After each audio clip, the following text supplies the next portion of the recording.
Hi, Victory Outreach North Phoenix family. My name is Lenard White. I'm just here to give you a little testimony about my life. I come from a good background. I come from a good family. The things that I've done in my life were for my own selfish will, for my own selfish ways. I shouldn't be here today, but I'm alive, I'm able, I'm breathing, I'm talking, I'm still able to praise and worship the Lord.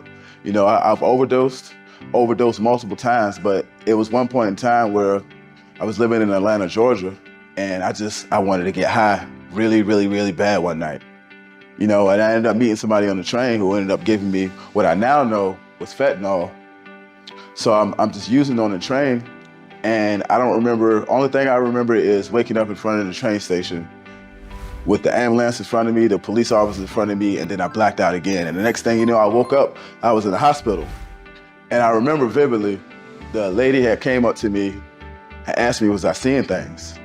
And in my head, I'm thinking like, what, is she saying I'm dying? What's going on? Me not knowing that I had overdosed, and I was very close to death because I was stuck. I was stuck in bondage. I was living a dark way. I was living for the world instead of living for God. And God, thank God he brought me back to life. I have a calling upon my life now that I know, and I'm glad that God has saved me, has rescued me. He's pulling things out of me that I didn't know were inside of me, the good things and the bad things. And I'm very thankful for Victory Outreach North Phoenix. I'm very thankful for Pastor Stephen and Sister Regina for taking me in when nobody else would take me in. It's hard out here, man, and we can never take out of account of God. We are the light. We are the light that people need to see. And he's called each and every one of us for a reason. He's called each and every one of us to be leaders. Me, I plan on furthering my leadership at the Third Wave campus in September because I want to learn more. I want to get more into ministry. I want to get more deep into the Word of God. And I believe and I know that the Third Wave campus will be a good starting point. Aside from the men's home, I am part of a men's home. I will be graduating the men's home soon. It's a lot, man. A lot of things, a lot of pain and hurt that I've caused myself. A lot of pain and hurt that I've caused family members. A lot of pain and hurt that I've caused my own friends. I was always doing things for the people who didn't love me instead of really recognizing the people who do love me. I always turned my back on the ones who loved me, and I always had people's backs that did not love me. It was bad on my behalf.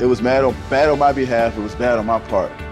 But thankfully, God grabbed a hold of me. God is doing a wonderful work inside of my life. God is restoring my family. God has built back a relationship with my mother, my grandmother, my stepfather, my nephew.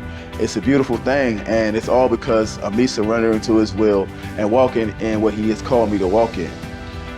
If I can do it, you all can do it. Because, man, the way I was living, like I said before, I shouldn't be alive, but God had a calling upon my life. God had a will upon my life. And now that I see it, I won't turn back to the streets. I'm going to serve the Lord forever from this point forward.